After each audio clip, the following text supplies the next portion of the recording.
Hi everybody, my name is Annie and I am a certified dog trainer from Starmark Academy for Dog Trainers here in Texas. I am doing this video for Eric at Follow the Leader Canine because I am 95% mostly an in-home dog trainer. So I go to a lot of clients' homes and I see exactly how their house is set up for living with their dog. So I am going to do this video and talk about how you can set up your home correctly to convey to your dog that you are indeed their pack leader. Controlling physical space where a dog can physically put their body is something that the pack leader always does. So this needs to translate to the home environment. A dog should not have access to their entire house to go and be in whenever they want. There needs to be structure, limitations, thresholds.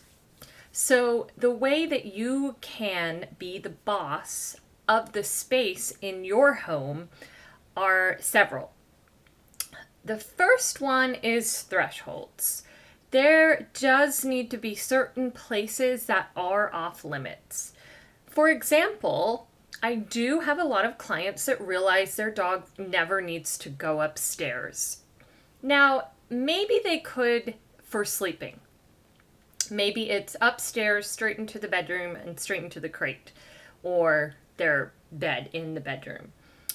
There are some other places like maybe an office or maybe a nice front sitting room. However, it doesn't have to be completely off limits. It could simply be you do not enter this room unless you are given permission. So the dog is capable of learning those thresholds and respecting them. Another way to restrict and be in control of a dog's physical access to the space in your home is by having them drag the leash. This way you have a little bit more control over them because you can step on that leash or pick it up whenever you need to. For example, if they are not respecting a threshold, if they jump off their place bed and you've given them a place command, or for dogs that are still learning potty training. That is a great way to make sure that you can get to them or stop them. And those are for dogs that are maybe more advanced in their potty training and you're almost ready to trust them. The third way you can control the space in your home is by teaching a place command. And that is when you teach your dog to get up onto their place bed and stay there until they receive the free or okay or release command from you. Yes, that does take time to teach a dog that. It takes time and practice and staying neutral, just correcting them when they do decide to get up off of there and calmly showing them that they actually need to stay on there. The fourth way to control the space in your home is by providing kennel time every day too. Kennel time is when you go ahead and put your dog in their crate even though you're all home and there's no reason to do it. Think of it as a nap time. I like to think of it as a meditation time because it is quiet and dark in there. Much like a human toddler, dogs actually do need their separate, calm, quiet time. And some of them are just extroverted and they won't do it unless we provide it for them. So we can condition them to love the crate by always feeding them in the crate, treating them in the crate, giving them a blanket with maybe some treats scattered about so they have to sniff them out. So you can also cover that crate to make sure that it is dark. The fifth way to control the space in your home is to actually practice recall often, calling your dog to you.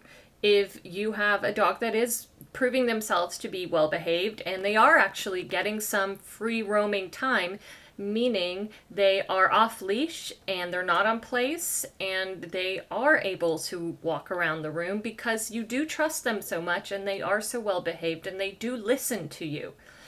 Recall them to you. Don't let a dog run around for hours without any instruction. That's where the problems start, because that's where the dog starts to wonder, is there a boss here? Who's the boss here? So by you recalling them to you and asking for maybe a sit and a down, you're reminding them that you're actually the boss and the leader. And the last way I have for controlling space in your home is containment when you're out of the house, which I think most of you probably do that already. But anything that works for you personally. Some people don't have a small laundry room area to block off. Some people are okay with using their kennel because they're never gone over 4 hours. But you do need to provide that containment.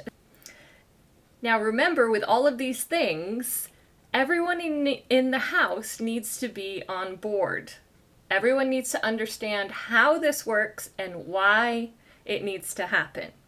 I'm not saying you need to do all these things by any means. I'm saying pick those ones that you think are going to work for you and your training plan and your dog. But there does need to be structure in the home.